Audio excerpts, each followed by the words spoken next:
The Fillmore East, New York's legendary rock cathedral that defined a generation. In the heart of New York City's East Village, there once stood a venue that shaped rock and roll history in a way few places ever could, the Fillmore East.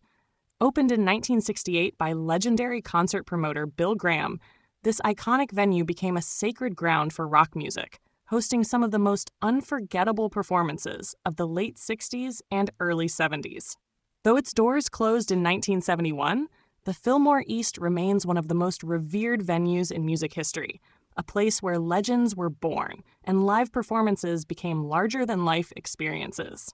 During its brief but monumental run, the Fillmore East was the East Coast counterpart to San Francisco's Fillmore West, bringing the same spirit of experimentation, artistic freedom, and sonic exploration to New York. The venue quickly became known as the place where the greatest rock, blues, and psychedelic acts delivered career-defining performances. The sound was pristine, the atmosphere electric, and the artists who played there were nothing short of legendary. Jimi Hendrix, one of rock's most groundbreaking guitarists, performed some of his most celebrated live sets at the Fillmore East.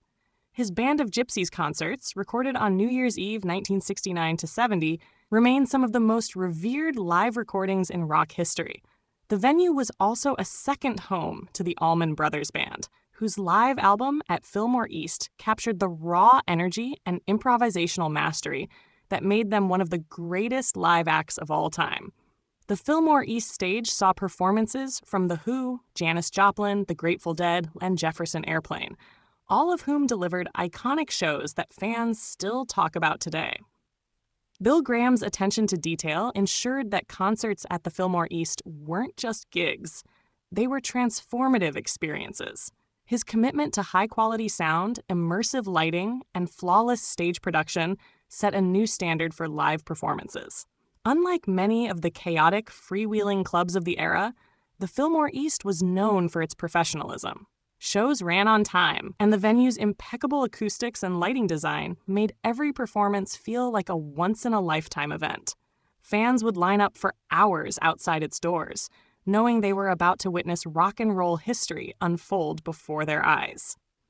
Despite its legendary status, the Fillmore East couldn't withstand the financial pressures of the music industry. Rising costs and the shift toward massive arena concerts led to its closure in 1971.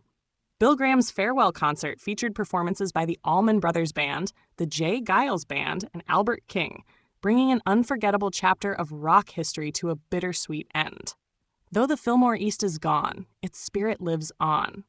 The concerts performed there have been immortalized in live albums, bootleg recordings, and the memories of those lucky enough to have attended.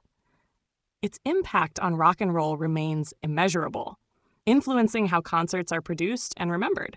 The Fillmore East wasn't just a venue, it was a temple of rock and roll, where music reached its purest, most electrifying form.